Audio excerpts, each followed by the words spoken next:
मेरा नाम है राहुल और हमारी बुक फेयर का नाम है किताब लवर्स। हमने चंडीगढ़ में बुक फेयर किया हुआ है जो कि 8 तारीख से शुरू हुआ था और 16 तारीख तक चलेगा। हमारा मेनली रहता है कि हम 3 से 4 महीने में एग्जीबिशन करते रहेंगे हर एक सिटी में। अभी तक हम लगभग 50 से ज़्यादा एग्जीबिशन लगा चुके हैं, 20 से ज़्यादा अलग अलग सिटीज़ में। चंडीगढ़ में हमारा दूसरी तीसरी बार बुक फेयर चल रहा है ये। और यहाँ की रीडर्स जो हैं अब बहुत ज़्यादा इंक्रीज़ हो रहे हैं। तो धीरे धीरे हम नई नई एक्टिविटी इसमें इन्वॉल्व करना शुरू करने वाले हैं, जैसे कि ड्राइंग कंपटीशन, छोटे बच्चों के लिए एक्टिविटी, ये सारी चीज़ें अभी हम धीरे धीरे शुरू कर रहे हैं। ये कंसेप्ट आया कहाँ से बुक से?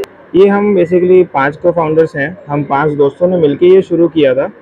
और ये कॉन्सेप्ट हमने सबने मिलके बनाया था कि जैसे कि रीडर्स जो हैं वो एक्सपेंसिव बुक्स को देख के कम हो जाते हैं। तो अब हमने जब ये कॉन्सेप्ट डिज़ाइन किया कि इसमें आपको बॉक्स में जितनी बुक्स आ रही हैं उतनी आप ले जा सकते हैं एक फ़िक्स प्राइस पे। तो आपको यहाँ पे बुक का प्राइस देखने की ज़रूरत नहीं है, जितनी भी बुक आपकी एक बॉक्स में आ रही है वो सारी आप ले जा सकते हैं। हमारे यहाँ 3 अलग अलग प्रकार के बॉक्स हैं। पहला बॉक्स है 1200 रुपये का, जिसमें लगभग 10 से 12 किताबें आ जाती हैं। दूसरा बॉक्स है 1800 का, जिसमें 17 से 20 किताबें आप इजीली रख सकते हैं। और उससे बड़ा बॉक्स है जो कि 3000 रुपये का है, उसमें 30 से 40 बुक्स आसानी से आ जाती हैं। तो ये आप बॉक्स की प्राइस किस तरह से एवेल्युएट करते हैं? बेसिकली जब हमने डिज़ाइन किया था तब हमने एक प्राइसिंग बनाई थी बॉक्स के साइज़ को लेते हुए कि इसमें इतनी बुक्स आ रही हैं तो अपने को कितने का रहेगा और हम रीडर्स को कितने अच्छे बेनिफिट दे सकते हैं। जब हमने इसको लॉन्च किया तो हमने ये देखा कि एक बॉक्स के अंदर लगभग लोग 4 से 5,000 की किताबें ले जाते हैं और उस बॉक्स का प्राइस होता है मात्र 1200 रुपये। तो रीडर्स के लिए बहुत अच्छी बेनिफिट रहती है। और इसी के साथ साथ हमने एक और प्लेटफॉर्म उनको दिया कि जो किताबें आप 1200 में लेके जा रहे हैं उसको आप हमें वापसी बेच भी सकते हैं। तो जो कि आपकी लगभग 300-400 से लेके 800 रुपये तक की वापसी बिक जाती हैं। उसी में वो कुछ पैसे डाल के अपना नया बॉक्स अगले बार खरीद लेते हैं। हमारे यहाँ पे तो आपको 2 लाख से ज़्यादा का बुक्स का डिस्प्ले मिलता है, जहाँ पे आपको छोटे बच्चों से लेके बड़ों तक के लिए सबके लिए अलग अलग एज ग्रुप के हिसाब से किताबें रखी गई हैं। यहाँ पे हमने बुक्स को जॉनर्स के हिसाब से डिवाइड किया है, जिसमें 20+ जॉनर्स हैं। पहला आ जाता है आपका रोमांस, फिर क्राइम फिक्शन, और उसके बाद नॉन फिक्शन, साईफाई और सेल्फ हेल्प, छोटे बच्चों के लिए टीन फिक्शन और फिर किड्स। तो हर तरीके के लिए एज ग्रुप के हिसाब से हमने कैटेगरी बनाई हुई है। हमने अभी जैसे हम ऑथर मीट्स करते हैं, जहाँ पे हम बड़े बड़े इंटरनेशनल ऑथर्स को यहाँ पे बुलाते हैं, बुक साइनिंग एक्टिविटी करवाते हैं।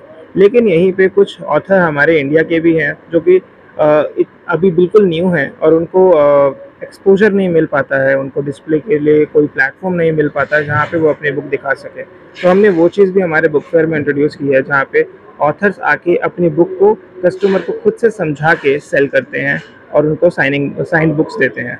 इसके बाद हम देहरादून जा रहे हैं और उसके बाद एक लंबी लिस्ट है, जैसे कि कोलकाता, मैसूर, बैंगलोर, ऐसी कई सारी सिटीज़ हैं जो हमें इस साल कवर करनी है। तो मैं देख पा रही हूँ यहाँ पर हिंदी की कम है, इंग्लिश में ज़्यादा है, ऐसा क्यों? इंग्लिश, हिंदी या फिर कोई भी रीजन लैंग्वेज जो होती है वो हम फीडबैक या फिर कस्टमर डिमांड के ऊपर लेके जाते हैं।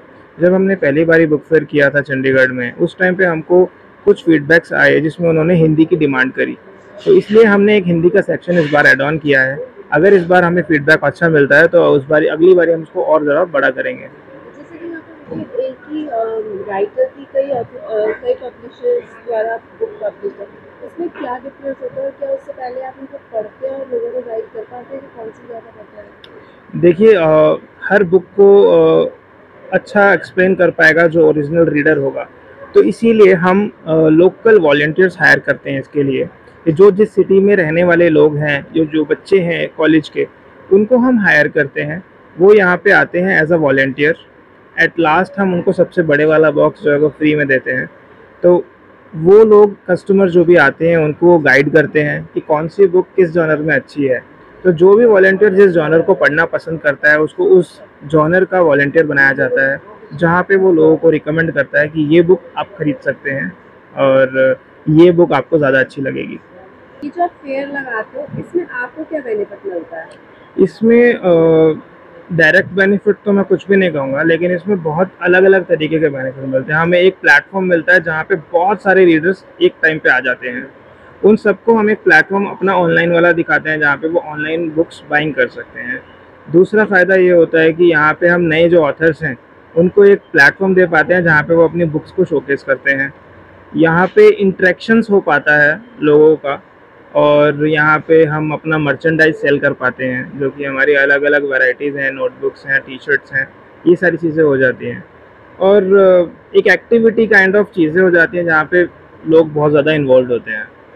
आजकल जैसे ऑनलाइन का बहुत ज़माना है, तो आपको लगता है कि लोग मतलब पढ़ते हैं किताबों को, क्योंकि सब कुछ तो अवेलेबल है ऑनलाइन। जी, ऑनलाइन और ऑफलाइन में एक बहुत बड़ा डिफरेंस है कि ऑनलाइन की जो बुक्स हैं वो आपको एक लंबे टाइम तक पढ़ने में सर दर्द होता है, या फिर एक आपका डिस्ट्रैक्शन बन जाता है।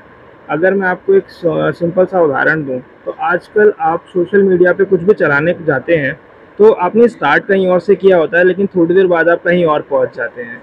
फिजिकल बुक्स में ऐसा नहीं होता है। जो आप बुक पढ़ रहे हैं, आप घंटों तक अगर पढ़ रहे हैं तो आप उसी बुक को पढ़ोगे, उसके बीच में आपको कोई डिस्ट्रैक्शन नहीं मिलेगा। लेकिन हम क्या करते हैं, हम ऑनलाइन में कोई बुक पढ़ रहे हैं, ऊपर से नोटिफिकेशन आया और हम कहीं और डिस्ट्रैक्ट हो गए, या फिर हम ऑन स्क्रीन अगर हम पढ़ रहे हैं तो थोड़ी देर बाद आंखों में दर्द होना शुरू हो जाता है, आंखें कमज़ोर हो जाती हैं।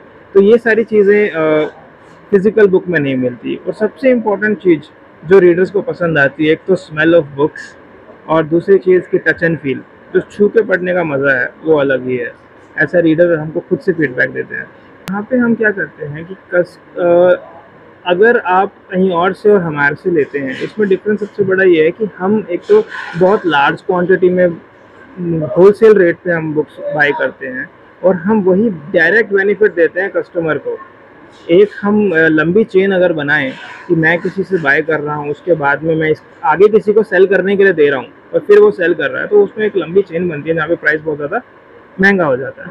हम यहाँ पे डायरेक्ट पब्लिकेशन से उठा रहे हैं और आपको डायरेक्ट दे रहे हैं, तो डायरेक्ट बेनिफिट जो है वो कस्टमर्स को मिलता है। इंपॉर्टेंट चीज़ ये है कि जब हम कस्टमर को एक प्लेटफॉर्म दे रहे हैं जहाँ पे वो अपनी पुरानी पुस्तक बेच भी सकते हैं, और वही बुक्स फिर हम उनको दूसरे जो रीडर्स हैं उनको दे देते हैं, तो इसमें भी हमको काफ़ी कम दामों पे पुस्तक मिल जाती है और वही हम कम दामों पे आगे सेल कर देते हैं।